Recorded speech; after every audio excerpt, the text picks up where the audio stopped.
ओम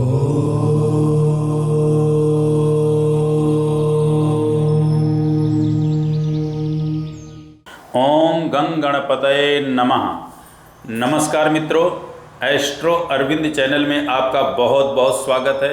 आइए आपको 2022 आगामी जो अपना वर्ष है इसके विषय में जानकारी देते हैं। सबसे पहले 2022 की ढेर सारी शुभकामनाएं आपको। निरोग स्वस्थ धन धान्य से परिपूर्ण हैं। परमपिता परमात्मा की आपके जीवन पे असीम कृपा बनी रहे। तो जैसा कि विगत वर्ष अपना बड़ा कष्ट, दुखद, रोग व्याधि बाधाओं से ओतपोत, आर्थिक स्थिति से अतिशय तनावमयी व्यतीत हुआ है, तो परमात्मा से प्रार्थना है कि आगामी वर्ष आपका निरोग स्वस्थ धन धान्य से परिपूर्ण, दीर्घायु और ईश्वर की असीम कृपा आप पर बनी रहे। आइए कुछ खास जानकारियां देने के बाद फिर आपको आज बताएंगे कन्या राशि के विषय में। तो उससे पहले कुछ खास जानकारियां हैं जिसके विषय में आपको बता दूं। जैसा कि इस साल शुरू से ही मेष राशि से लेके मीन राशि तक सभी राशि वालों को काल सर्प योग लग रहा है। इस साल का जो प्रारंभ है का दिन है वो शनिवार से शुरू है, यानी 2022 का जो साल का पहला दिन है वो शनिवार से शुरू है। और भारतीय संवत्सर जो हमारा चैत्र शुक्ल पक्ष प्रतिपदा से प्रारंभ होता है उस दिन की भी शुरुआत शनिवार से है। और इस साल का जो संवत्सर है, नया संवत्सर, वो नल नामक संवत्सर है। तो कहीं ना कहीं शनि ग्रह की प्रधानता विशेष है। राशियों में भी आप देखें तो शनि महाराज का प्रभुत्व काफ़ी ज़्यादा होता है। 7.5 ढैया, यानी 2 राशियों को जो है तो आगे पीछे लेके चलते हैं, जिस राशि में हैं उसको लेके चलते हैं। फिर ढैया में भी यही स्थिति है उनकी कि 2 और 2 4, 4 2 6 और एक 8 राशियों का प्रभाव उनके ऊपर वो प्रभावशाली रहते हैं। तो शनि की स्थिति काफ़ी प्रभावशाली होती है। इसके साथ साथ आप यदि बृहस्पति, राहु, केतु और शुक्र का अध्ययन कर लें तो पूरे साल का सारांश निकल आएगा कि इस साल का ग्रह गोचर जो है वह हमारे लिए पूरा साल कैसा प्रदान करेगा। तो शनि महाराज के विषय से शुरू करते हैं। शनि इस टाइम पे मकर राशि में है और मकर राशि में होने की वजह से धन वालों को 7.5 है। और जब ये मकर से कुंभ में जाएंगे तो कुंभ राशि वाले कुंभ में जाएंगे तो फिर मीन राशि वालों को 7.5 है। यानी अभी मकर में चल रहे हैं तो धनु और कुंभ वालों को 7.5 है। जब कुंभ में जाएंगे तो धनु वालों का 7.5 खत्म होगा और मीन वालों के ऊपर 7.5 लग जाएगी। तो इस साल ये मार्गी और बकरी होते रहेंगे। यही स्थिति राहु केतु में भी है कि अभी राहु वृष में है और आपके केतु वृश्चिक में हैं। अप्रैल में जो है केतु आपके तुला में आ जाएंगे, राहु मेष में चले जाएंगे। अप्रैल का जो महीना है काफ़ी परिवर्तनशील है। उसी समय पे बृहस्पति, शनि, राहु, केतु, उसी माह में ग्रहण का भी प्रारंभ है। टोटल 4 ग्रहण हैं, 2 चंद्र ग्रहण, 2 सूर्य ग्रहण। सूर्य ग्रहण आंशिक है, चंद्र ग्रहण आपके पूर्णता है, लेकिन ज़्यादा प्रभावशाली जो है वो सूर्य ग्रहण है। चंद्र ग्रहण सूर्य ग्रहण की अपेक्षा कम। अब ये आपके ढैया का भी बता दें कि आपकी ढैया जो है जब मकर में है तो मिथुन और तुला वालों को ढैया है, और जब कुंभ में है तो कर्क और वृश्चिक वालों को ढैया है। तो ये स्थिति बनती है आपके साल की कुछ विशेष चीज़ों के लिए। अब एक चीज़ का और आपको जानकारी दे दें कि जो अपन राशि देखते हैं तो राशि के विषय में बता दें। राशि के विषय में आपकी नाम राशि प्रधान होती है, जन्म राशि नहीं। लेकिन होता क्या है कि व्यक्तियों के नाम कुछ ऐसे मतलब स्थिति के होते हैं कि उनको कंफ्यूज में रखते हैं। कई बार घर का बोलने का नाम एक होता है, 2 भी होते हैं, और एक राशि का नाम हो गया। घर का बोलने का नाम एक हुआ और राशि का नाम एक हो गया, तो ये दो हो गए। तो अब उसमें कंफ्यूज रहते हैं कि मैं अपनी राशि देखूं तो कौन सी देखूं। तो इसमें हमारा जो है तो धर्मशास्त्र कहता है, यानी ज्योतिष कहती है, ज्योतिष शास्त्र कहता है कि जन्म राशि प्रधानित्वम नाम राशि न चिंतयेत्। जन्म राशि की प्रधानता होती है, नाम की नहीं। ऐसे ही विद्यारंभे विवाहे चा, वो आपके विद्यारंभ में हो, विवाह में हो, मुंडन संस्कार में हो, या आपके किसी भी विशेष कार्य में, व्यापार आदि में हैं, वहाँ आपकी जो है नाम राशि की प्रधानता नहीं है, जन्म राशि की प्रधानता है। तो एक ये आपको हम जानकारी दे दें। जन्म राशि को जानने का सबसे आसान तरीका, सबसे बड़े सरल तरीका है कि जन्मांक में जिस जगह चंद्रमा बैठा हो वही आपकी जन्म राशि होती है। यानी जिस अंक में बैठा हो, 2, 5, 7, उसी हिसाब से राशि बन जाएगी आपकी। 2 है तो वृष है, 5 है तो सिंह है, 7 है तो तुला है। तो ऐसी स्थिति जो है, ऐसा आप अपने जन्मांक में राशि के विषय में जानकारी लें। एक और ख़ास बात बता दें कि जैसे मान लीजिए लोगों की धारणा हो जाती है कि इस साल हमारा जो है राशि का फल ये बताया गया है, ज्योतिषी ऐसा बता रहे हैं तो पूरा साल ऐसा रहेगा। ऐसा नहीं है।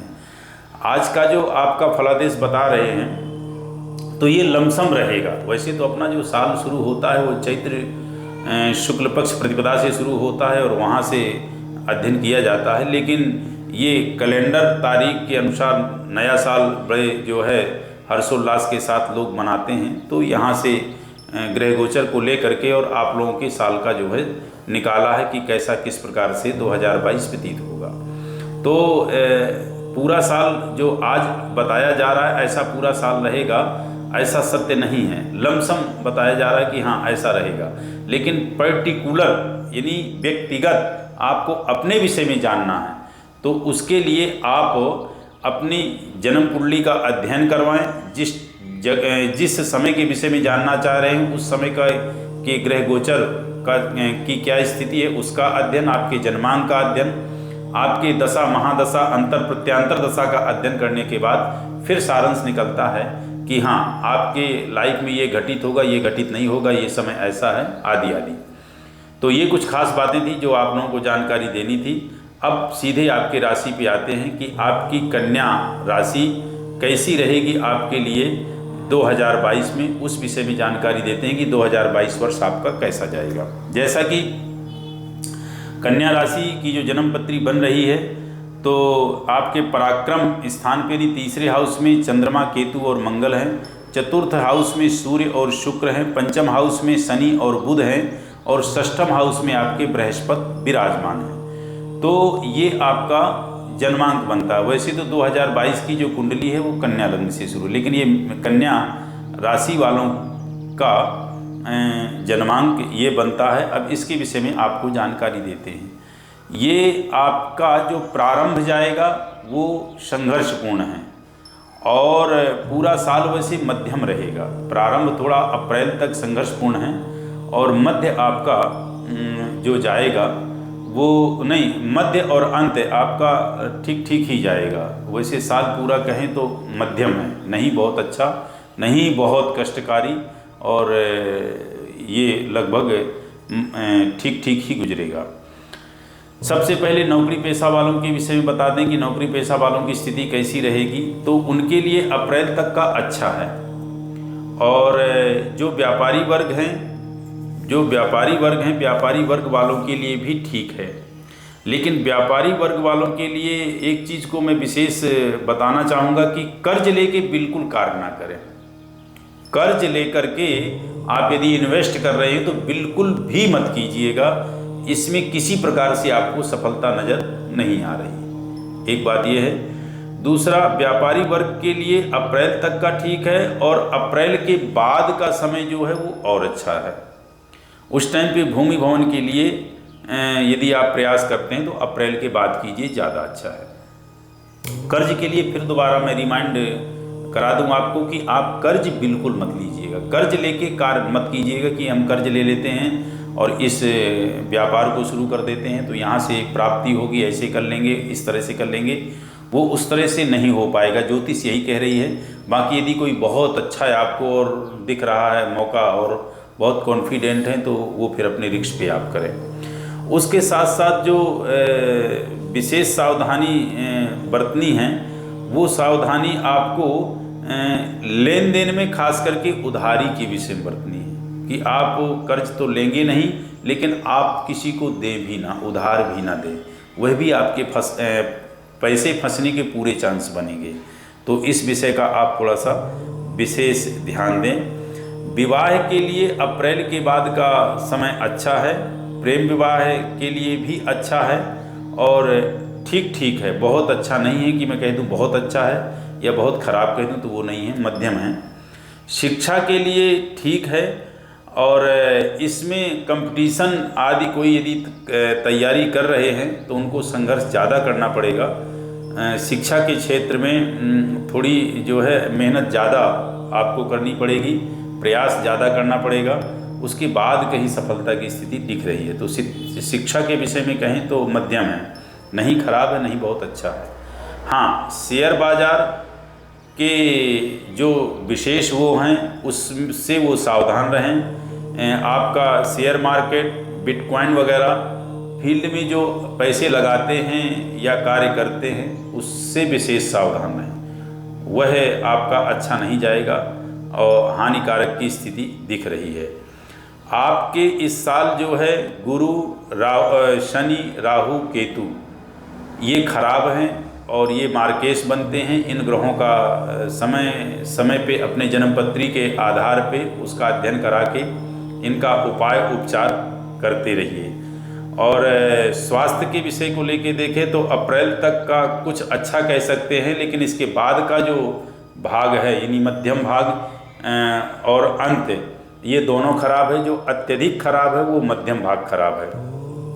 मध्यम मतलब आपके अप्रैल के बाद से लेके मई, जून, जुलाई, अगस्त आदि का जो समय होगा ये बिल्कुल स्वास्थ्य के लिए लाभदायक नहीं है, हानिकारक है। और इसमें जो है खराब रहेगा पेट संबंधित, हड्डी संबंधित, गैस आदि की स्थिति, उदर विकार, चोट चपेट आदि की पोजीशन बनेगी, क्योंकि मंगल आपका अष्टमेश है और अष्टमेश के साथ साथ स्थिति ये है कि जो बैठा है वो नीचस्थ चंद्रमा के साथ बैठा है, तो चोट चपेट की पोजीशन भी स्थिति यही बनेगी। संतान के लिए कहें तो संतान के लिए प्रारंभ का समय आपका जो है अच्छा है, मध्य का ठीक ठीक है, कोई बहुत अच्छा नहीं है। तो इसलिए संतान कंसीट के विषय में यदि आप प्रयास करते हैं तो परमात्मा से कामना करें कि अप्रैल से पहले की जो स्थिति है वो जो है ज़्यादा अच्छी है। और अब यदि आपका मैं सारांश पूरा कहूँ तो यह वर्ष मध्यम रहेगा, लेकिन इसमें 2-3 चीज़ों पे ज़्यादा ध्यान देनी कि पैसा आप जो है कर्ज लेके इन्वेस्ट ना करें और जो है आपके पास उसी से अपने आप व्यापार को मेंटेन करके चलें। उसके अलावा आप अपने स्वास्थ्य के विषय में विशेष ध्यान रखें। स्वास्थ्य के विषय में अपने आप को थोड़ी सा खान पीन और योगा व्यायाम आदि का विशेष ध्यान दें।